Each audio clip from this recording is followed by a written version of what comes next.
Welcome to CivilNet. I'm Salpi Ghazarian, and I'm lucky to hold two titles, Director of the USC Institute of Armenian Studies, as well as the proud Director of CivilNet. And these few days, as you've been watching the events here in Armenia, you, as well as us here, coincidentally or permanently, are trying to understand the causes and the possible scenarios for what comes next. And to do that, to try to understand the intensity of what is happening here and the political processes that it assumes, we have invited, and are grateful that he's here, Professor Georgi Derluguian, who teaches for NYU in Abu Dhabi, and whose field of specialization as a sociologist is, surprise, surprise, revolutions. And your current area of study is revolutions and developmental states, state formation. So I guess in some ways, this is our second attempt at state formation. Do people get second chances? Do states get second chances? Always.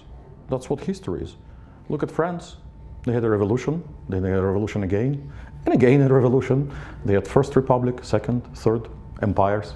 Okay, now that smile of yours is not going to be easily understood, especially in the West, in the diaspora, where I am certain many people are sitting worried with their hands in their faces in their hands, thinking this isn't what Armenia needs. How do we explain the intensity of what's happening out there?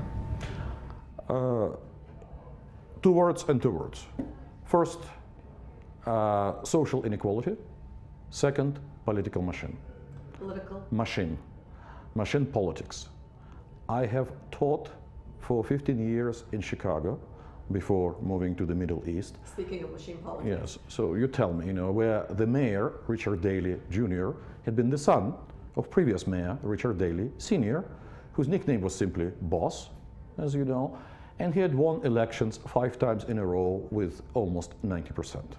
And as we used to joke, nothing is coincidental in Chicago. So what kind of political system had emerged in Armenia after collapse of communism is not so much the result of communism. People tend to explain away that this is all the Soviet legacy, or this is all because of the Russians. It's not very normal. Look, it's one of the corrupt politics is one of the most common political arrangements in the world in the last 150 or 200 years. Previously, we did not have corrupt politics. We had corrupt monarchies with intrigues at the royal courts, but then democratization began. And with democratization, we began getting elected mayors in great cities and politicians who could be corrupt, not only because they were greedy, they needed to be corrupt because they needed resources to reward their clients, the people who supply the votes.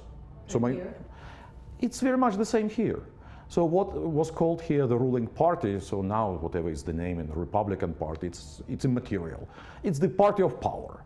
It's the party of people who supply votes, and for those votes, once in a while, they get their preferential treatment, they get their business opportunities. So this is 3 decades of this, maybe a little less, okay. What happened? Why is it now that we're impatient and on the streets? Armenians are quite special people.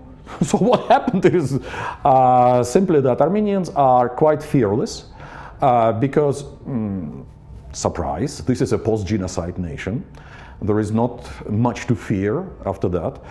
Armenians could never be really dominated in a totalitarian manner. Not in the Soviet times. Let me remind you, that the marches to commemorate genocide victims had started here in the 1960s. The memorial, Tsitsernakabert, was built in the Soviet times, right? Because Moscow felt that it would be politically much easier to concede to Armenian demands than to go with repression. Besides, imagine, Yerevan, yeah, it's relatively small, but in the 60s, still in the 60s and the 70s, there were gigantic figures living side by side with local officials, such as Martyros Saryan, such as chess champion Tigran Petrosyan, the astrophysicist Amadas Mambartsumian, right? There were world conferences on contact with extraterrestrial civilizations held in Burakan Observatory. So this legacy continues. And then, of course, the people of Armenia believed that they deserve something better than being just treated as third world not even labor force. But you know, we've heard this many places, and including in the diaspora, where people say, as you said a few minutes ago, politics is corrupt in many places. You just have to struggle against it, you know, do what you can, but coming out into the streets and revolution, that's not right. Why? It's dangerous. But that's how... It's unstable. I agree. You know, let me remind you that revolutions, there are two things about revolutions. I've been teaching courses on sociology of revolutions, and by the way, sociology of the mafia, because I have to teach 2 courses each semester for many years. And are they the same course? No, actually, no, they flow one into another. Why Al Capone doesn't rule Chicago today? Because there had been civil protests in the 1960s, and because there is a social provision network which is being dismantled now, but it's not the same as back in the 20s and even 30s. So it's the same all over the world. You know, so in Armenia, why is it that we just don't say, you know, corrupt, let's just go on? Well, first of all, you know, because at some point, you know, people might explode, and that point is determined by the local capacity to endure, and here the capacity is less, fortunately. Second, let me remind you, you know, that all the great nations actually founded in revolutions. Even about England, my favorite example is, when was England a republic? It was a republic.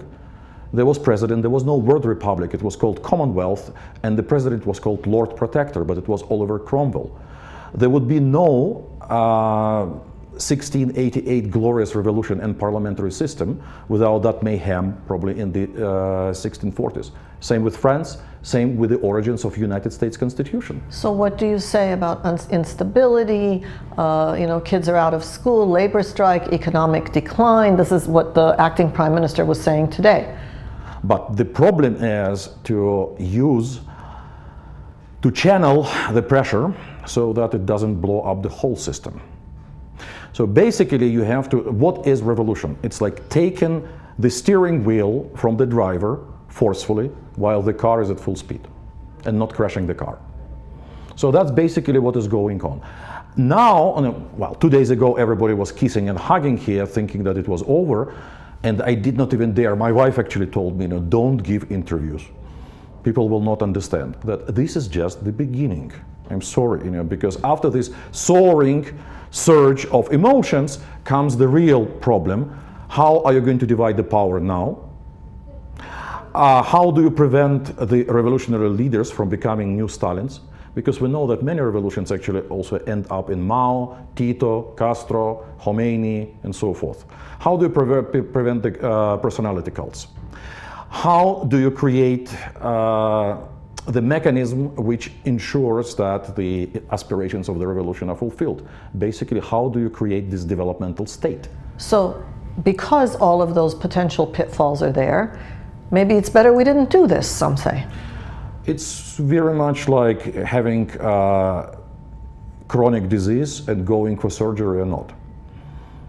That at some point, you know, some people just decide that what the heck, you know, let's go for surgery. So this is surgery. Surgery is difficult, and surgery is better done by surgeons. But in revolutions, it never happens.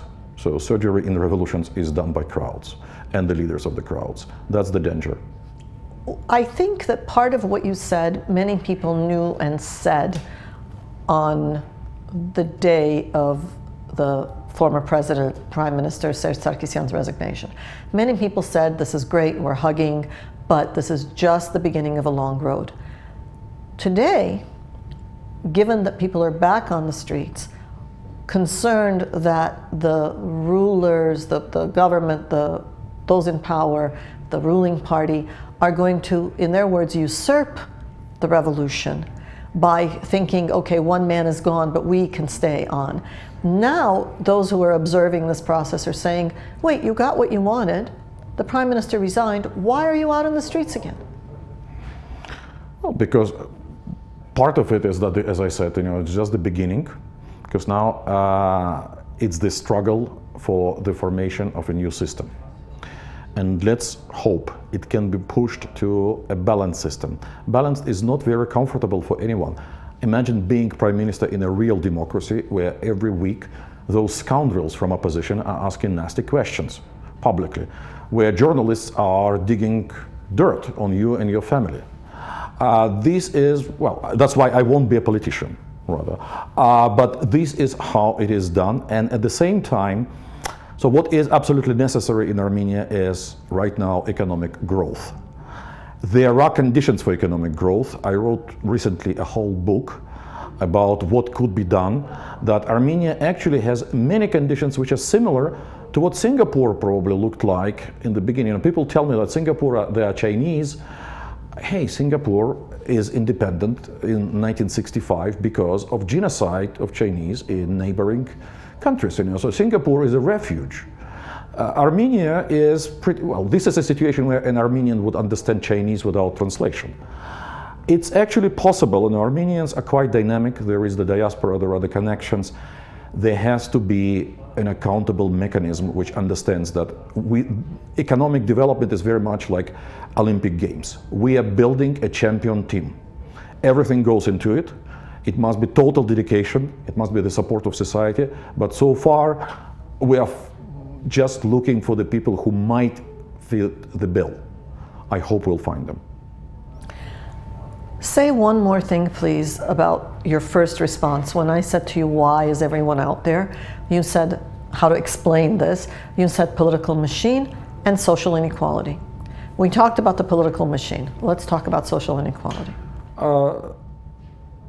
When you have very expensive cars in the very poorly maintained streets of the town where majority of people are going by very battered minibuses, and those people don't, well, it really matters for them to have small change to pay for those rides, this kind of inequality is going to explode. It's not sustainable. Armenia, however, as one of my friends jokes, Armenia is still being favored by God. He did not give Armenians oil.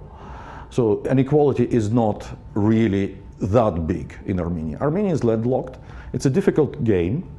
However, it's winnable. So what is important is economic growth, which will give jobs, hope to the people, and therefore overcome at least part of social inequality. Because social inequality is entirely scandalous, because the people who are rich not only earned their money, they basically stole it. And there is hardly any other way, because that's crony capitalism, like in so many other countries, like in Iceland, if you remember Icelandic banks, speaking of Scandinavia, about Japanese corruption scandals. I can go on and on about those things. There is one attitude to the people who became rich in the markets and they give back to society. And there is a very different attitude to politicians who are political capitalists. That's what is happening here, and that's why the protest is political. It's against capitalists who are rich because they're politicians. In other words, the definition of oligarchs. They use their political power to gain economic, or vice versa. Yes, and to distribute among themselves the business opportunity. So power buys business opportunities, not the other way around. If we are lucky, we will get to the problem when there will be independent money trying to buy political influence, like in the West. We will have to control for that, but we'll worry in, I hope, in 10 to 15 years about this.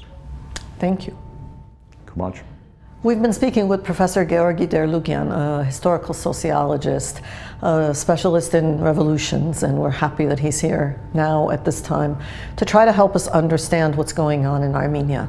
And at CivilNet, we're committed to continue to try to ask the questions so that those living outside Armenia and those living inside Armenia understand this for what it is and do what is necessary in order to move the processes along in ways that are good, productive, acceptable, long-lasting, and bloodless.